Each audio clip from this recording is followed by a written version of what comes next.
All right, so we're in the home stretch here. Okay, I'm gonna go through annelids here for about the first 20 minutes. Use that. Doesn't take very long. Haven't asked that much of you with you guys, but and then there was a short little 11. I think it's 11 to us. Like the little. It's the same gentleman series that I put 14, 15. Good one, quick, informative.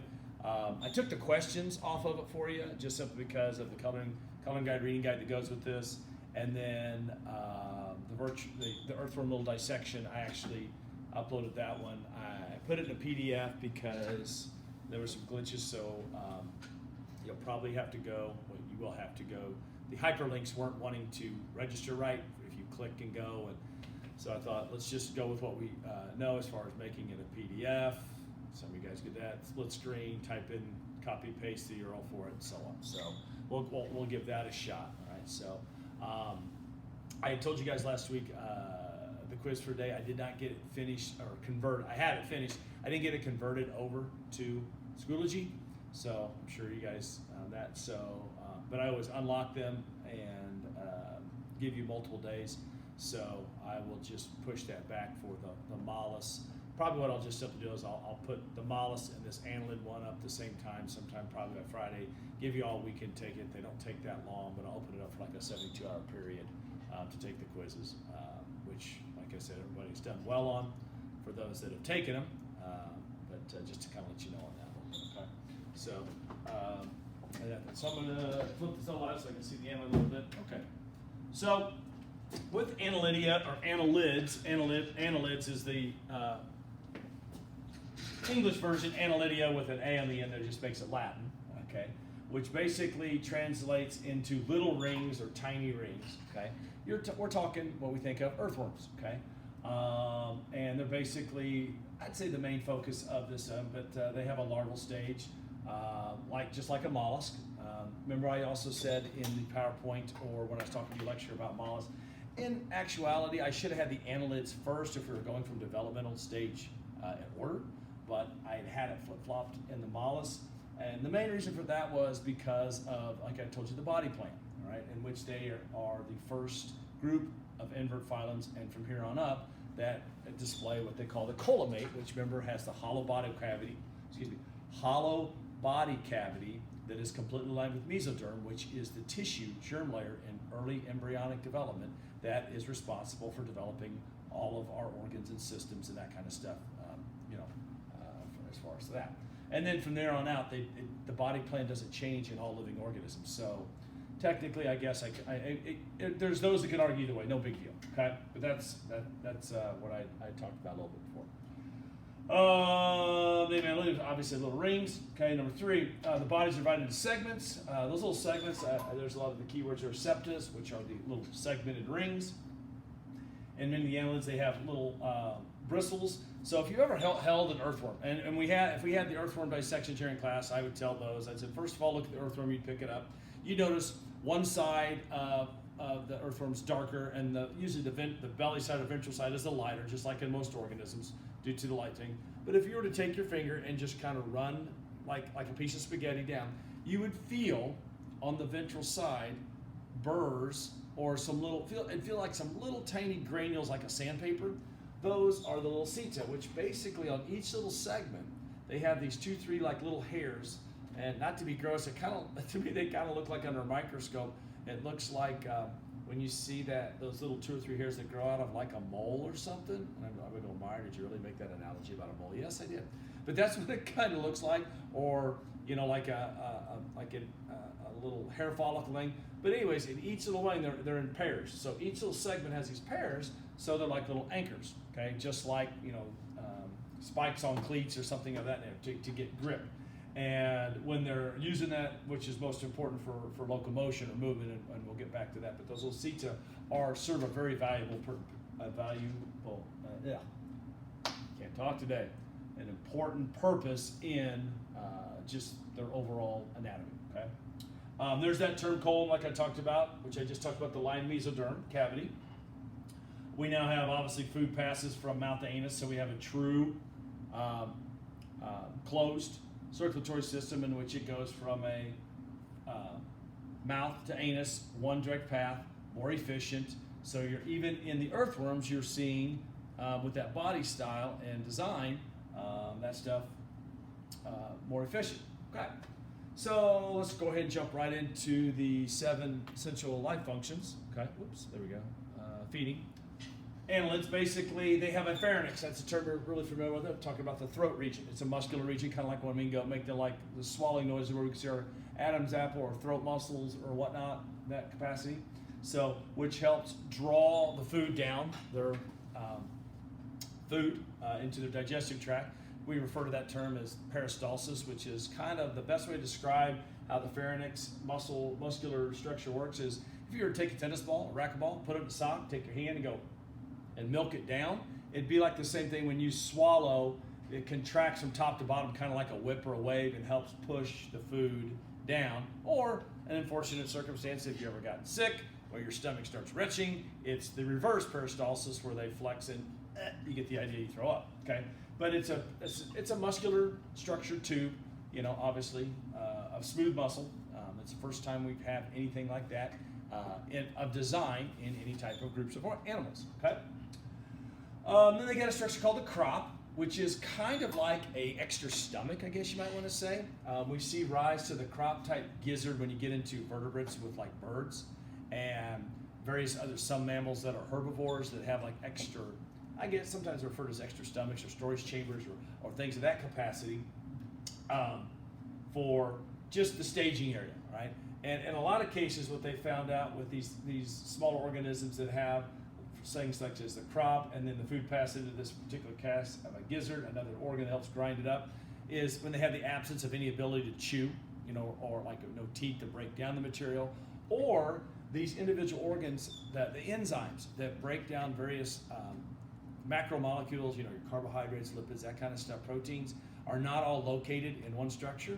So it's kind of like, okay, this one has a certain type of enzyme, then goes to the next one. So it also works in that capacity. It's not necessarily that all the way through, but we noticed it was kind of, the best way to describe it, it's like the first blueprint of a digestive system that we're going to come to adopt. So we got to start somewhere, and you see a massive change between this and where we're at, or mammals and so on. But it was a good starting point. You can see the direction they're going. So if you know your layout, and you'll see the patterns as we go through all the various different levels, okay, you'll say, okay, yeah, I can see how each little time, like turning a book or turning a page, each little definition or diagram is going to get a little better, a little more detail, okay?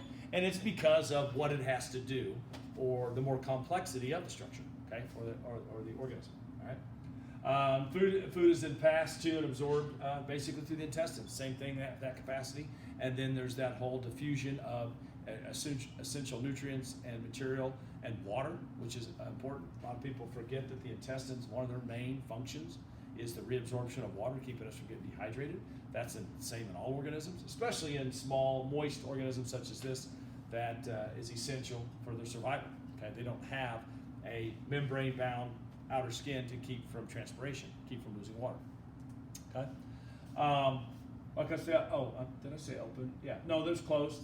So like I said, having a closed circulatory system too now is basically the blood is not like the teeter-totter stenosis where it goes into a chamber like it did in bivalves, gets oxygen, and then squeezes back out, floods out, gives out oxygen. So now we're in a regular racetrack, okay, what we're familiar with. So that's what it means. When we talk closed, it's not supposed to switch its directions. It stays in the same directions and everything as well.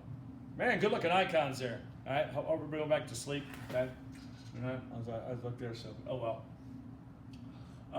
Contained in the network of blood vessels, right? So in the earthworm is also the blood circulation through 2 major blood vessels. So you have a dorsal and a ventral large blood vessel that flows from the top and the bottom of the structure, which all those things eventually give rise to things such as the aorta, superior vena cava, jugular, those type of names of arteries and veins you're familiar with if you've had an anatomy class or just heard them in, your favorite ER show or whatnot. Those are the things that eventually transform and form those structures, okay? Major blood vessel, so next time you actually have an earthworm and you're fishing or playing with them, whatever, they actually have, pretty distinct structures that form in that direction. Each body segment has a pair of smaller blood vessels called ring vessels, okay? So this is where we always thought when we talk about, you hear earthworms say they have 4 or 5 hearts, okay? They're heart-like structures, which are these little ventricle vessels up towards the front anterior part of the thing, or the head. And they're just little, they look almost like little circulars or ribs that go around, but these are the things, or when you've heard the term, when maybe in early biology days they talked about earthworms having multiple hearts. They're actually heart-like structures, but it's what eventually does develop, and there is what we refer to as the major cardiac muscle, or the heart, but they're little vessels, okay? And these help supply blood to all the internal organs within the structure as well. Like I said, these 5 pairs of rings, so if you've ever heard that or seen that, they said earthworms have 5 hearts. They're actually little ring-like vessels which perform the functions of a heart as the organisms eventually get older. It becomes one conjunctive structure, okay? So yeah, like I said, functions as a heart by pumping. So that's where it was always kind of misconstrued, is like they don't have 5 true hearts. It acts like a heart, okay? Breathing wise, depending on if they're aquatic or not, they do have gills. But the land-dwelling one, the annelids, undergo gas exchange, so as long as they stay moist, they breathe through their skin, okay? That's very, very important. So that's why when it rains really, really hard, and out on the concrete and asphalt, you see lots of little worms, or when your garage door goes up, you see little worms underneath the rubber gaskets of your garage door and so on, okay? Well, just like them, earthworms can drown. So they don't breathe underwater, so when the ground gets totally saturated and all the soil gets collapsed, earthworms go to the surface or out on the concrete because they don't want to drown. So, but unfortunately what happens sometimes is when the sun comes out, the asphalt dries really quick, they get caught out on the surface, and that's when you see those little hard black little squigglies where they unfortunately dried out, suffocated, and died on the asphalt or concrete, okay? But the old thing, and I used to do this too as well, we used to go fishing, you know, crappie fishing, and you say, oh, I'm done with the worms, and you would throw, oh, be free, and you throw the rest of the little worms in the water. Yeah, as the little worm's looking at you, yeah, they're drowning, you just drown the worm, you know, throw them on land because they don't breathe, they're not aquatic worms. So, yeah. So when you put them on the hook, and you always wondered why, when you say, oh, I'll hook it through this part and it'll keep it so it stays and wiggly. No, it doesn't matter after a short period of time, even if you hook it in its body, you know, and you're crappie fishing or whatnot, and it's just hanging off the hook, it's because it drowned, okay? Just like anything else that would breathe oxygen. So just FYI if you didn't already know that. So when they get submerged in the water, for too long, they will drown. Excretion-wise, there's that term nephrididia, which are basically the development of kidneys. So there's actually the removing of urea type or nitrogenous waste out of their systems from the blood system, especially now more than ever. Now that they have a closed circulatory system, that entire blood system will run through these tubes type structures, nephrididia, which are basically going to eventually develop into kidneys, okay? Further on down, other groups. Response. They do have a pretty good, well-developed nervous system. I mean, we are talking a worm here, but they do pretty good. They actually have a brain, so now we're no longer calling anything just annelids or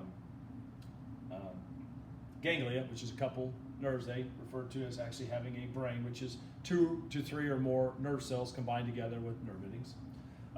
Marine annelids also have many sense organs too as well, because different environments, so they're going to have different things as well. Okay.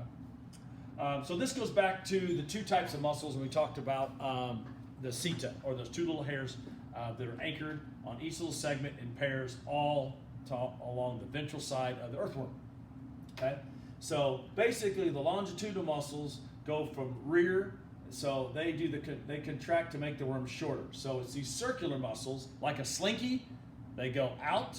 The little seta grab a hold of the ground or whatever structure it is if they can, and then they relax, and then the longitudinal muscles then contract, kind of like an accordion, you know, like you play like an accordion this way, and they pull the structure. So thus you get the movement that's associated with it, the longer, skinnier. That's why you see, if you're looking at an earthworm, it looks like it's pulsating, but it's actually slowly moving because it's getting skinnier, fatter. It's because its muscles, circular ones are going out, longitudinal ones are coming closer. Out, close, and so on, okay? Marine mammals, you can tell the marine annelids because towards their back tail thing, it's flat, kind of like an eel, so they have a rudder, so they have that action for a paddle, so they don't need the seta type of that capacity, and they use their appendages for swimming and crawling as well, okay? Reproduction. Most actually reproduce sexually, so there is a true, for most annelids, male and female reproductive organs. Okay. Some use internal fertilization, so they actually do mate. So if you ever see two earthworms, attached, looks like head to tail and tail to head, leave them alone. Right? They're having a special moment and they're reproducing. They're basically fornicating there and transmitting, in technical terms, gametes. Okay. So, but a lot of them do also have hermaphroditic properties, meaning they have both male and female. So they don't self-fertilize, but they do exchange between others of their same species. Okay. So, like some earthworms and leeches, like I said, are hermaphroditic, which I just said about having both sperm and egg capabilities, or fully, what it means, fully functioning male and female reproductive organ systems. Okay. All right. So basically, like I said, two worms attach to each other. They exchange the gametes. Eggs are ready. They have and the clidium, which is looks like the band. So if you ever looked at an earthworm, there's a band around it. Okay, and that band is that smooth part. So basically, it's usually up towards the anterior part of the earthworm. Okay, so that basically what will happen is that it'll start to secrete a mucous membrane, kind of like a little crusty shield, I guess, around it, almost like a little candy coating.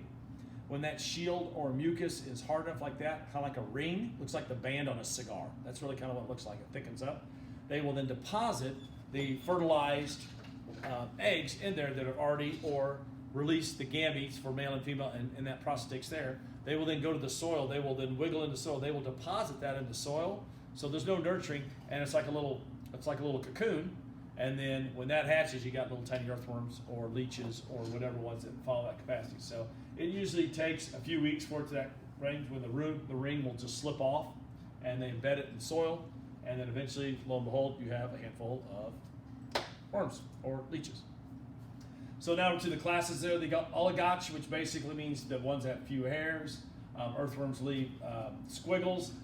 When you see an earthworm, if you're hooking them and it looks like this black stuff's coming out, like, oh, the earthworm pooed on me. No, it's just ground up dirt, actually, with a little bit of mucus secretions. When they open up, they tunnel nutrients out and stuff like that. They're very essential, naturally aerating the soil. Nowadays we go to the grass pad and get those little machines that do those little plugs that are, leaving looks like the little dog rockets all over the yard. I don't know how else to describe it, but those little chunks. All that's doing is letting oxygen get down there. That helps promote organic decomposition. It's good for the roots. Well, on the natural capacity, worms do that by tunneling through microbes and that stuff. So that's nature's way of keeping that rejuvenating process. But unfortunately, with a lot of landscaping and chemicals and so on, we don't have maybe the abundancy of that type of stuff. So we have to, aerate it and make it more appealing. So when you see the little castings, that's just dirt. Okay, it's coming out little squiggles. This is basically undigested materials pass through the body and so out the end, but it's just dirt. There's the actual scientific name, which you get from a genus species, earthworms. Okay. There's a couple large ones there. There's actually a band that is going to be sliding all the way down, and actually there's the clidium there. That's the dark part that would then transmit and put in the soil, which contains the eggs, okay, or the cocoon for reproduction. These are just larger earthworm species and so on that you can find. Herodinia or leeches, okay, they're parasitic, obviously known. They have to attach, they suck, they engorge. I think I put in there 3 times their body weight. They have a proboscis-like tongue, kind of like a little drill bit. In their little razor-sharp teeth, they have kind of like an anesthetic to numb the little small spots so you don't notice it in some cases. Obviously, if you ever had a leech on your foot or something down at the lake, but their teeth, by their standards, are razor-sharp. And in their saliva, they have like an anesthetic-type numbing agent. Because think about it, if it didn't work every time one would touch your foot or something of that nature, and as soon as it pricked your skin, you flinched, they would never be able to feed, therefore they wouldn't be alive. So they have to have something to go undetected, I guess you might want to say, so they can feed.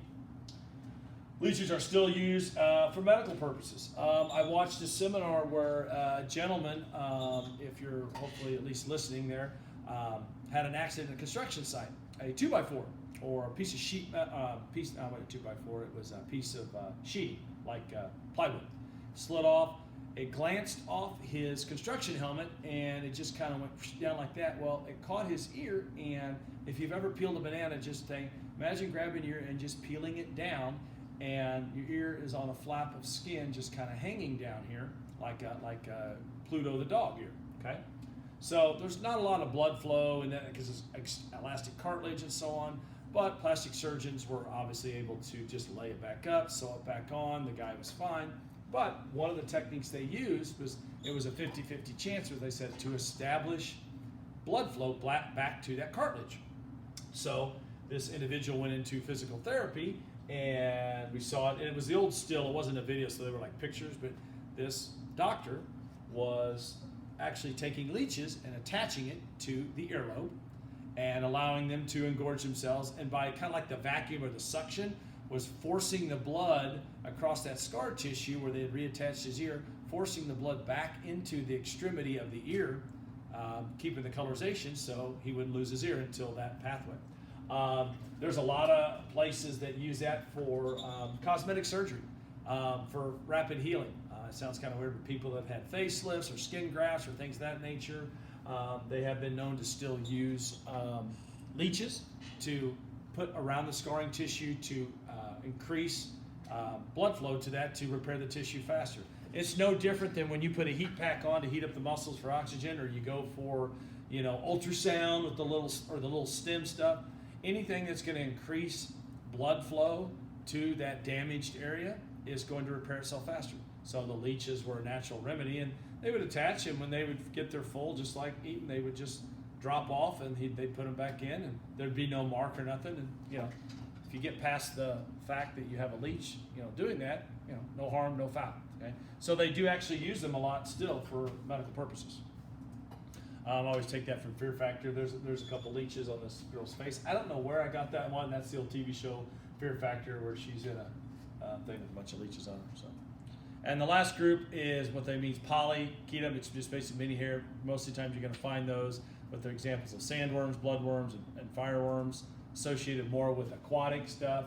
Fireworms are when they bite, makes your skin sting a little bit. So these are just a different type of class. So basically 3 classes of annelids with that. And then of course I already covered there little extra things, importance of earthworms, how they're ecological indicators and helping with the importance of food chains by circulating and keeping pathways for root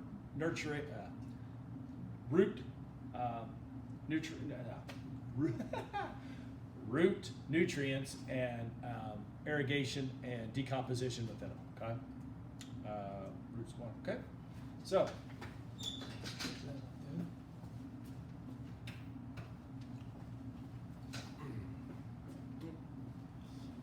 Okay, so that finishes up annelids. So hopefully if you're sitting there, if not, I'm going to go to today's stuff, which is in the home stretch.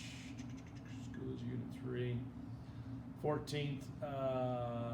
So if you look at that there, first thing there says annelids video, please watch. I took the questions off. I think it's 14 minutes long.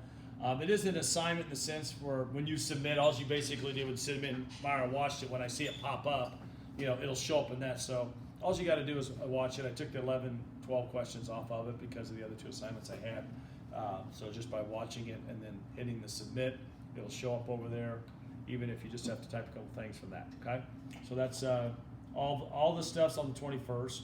Okay, then you have obviously your regular coloring guide. I have hard copies of that up here if you need to pick them up sometime between now and a week from today. And wanted to try something I'm hoping it'll work out, is the virtual dissection, earthworm dissection. Okay, virtual one there. Okay, so the doc, I had it in where the forms had the little hyperlinks, but they weren't working from your capacity or when I was trying to open them things. So I downloaded it in the PDF. You see the clear links up there. So doing the split screen, which you guys are experts at. Copy, paste, open it. That's the best way to do that in this capacity, just simply. So I don't get 55 emails going, it's not working right, the hyperlinks and so on. So I found out by doing, obviously, for a lot of you do the PDF like that, and then you just copy, paste. You can take yourself to it. I know there's a way to make the hyperlinks work better, but I don't have that capacity to do that. So anyway. So those are the last of the few things that we have for annelids. So obviously lecture here that'll upload here for you. Not that you'll do it, but for those handful, if you need to refer back to it or what exactly is required of you. So next week, if you're listening, all right, hopefully you can hear me. I'm not going to fight you and say see your faces and all that kind of stuff. You have today, and then Monday is a holiday, so nothing on Monday, obviously. So you guys are Tuesday. So on Tuesday is your normal day, okay? All right, and then Wednesday's a study day. Then Thursday is an A day. Then Friday, I believe, is a in-service day, okay? So we only actually meet one time next week, which is Tuesday, your regular day. So it's basically my A groupers that meet only on Thursday. So remember that, all right? And if you haven't known that yet for your teachers, that's the way it's going to work. So your B days will be Tuesday. So no school, that's a holiday. I think President's Day, I believe, right? Tuesday's a B day, Wednesday's the study day, Thursday's the A day, Friday's an in-service day, and the semester ends. So there should be no reason that this, other than this last group of short assignments, all you'll have are the couple quizzes that I'll upload between now and then. So you have plenty of time backlogging all that for Sunday on assignments. I'm here once again 9 to 3, or 7:30 to 3, hard copies and so on. Some of you have been taking advantage of that and coming up, whether you're in this hour, another hour, whatnot. Just you work better than sitting in your bed with the computer on the side, asleep, and you heard my voice go, what? Mark said sleep? What? Wake up? What? Free donuts? No, I'm kidding. I don't have free donuts. But free food? Yeah. So anyway, that's the direction we're going with that. I'll send a reminder and update, so I'll get the quizzes finished, converting those over too. There'll be 2 of them. There'll be basically the Mollis and the Amlets, okay? And we'll go from there, all right? So if you don't have any questions or whatever, I'm gonna shut off this video here so I don't eat up any more. Give me 1 second.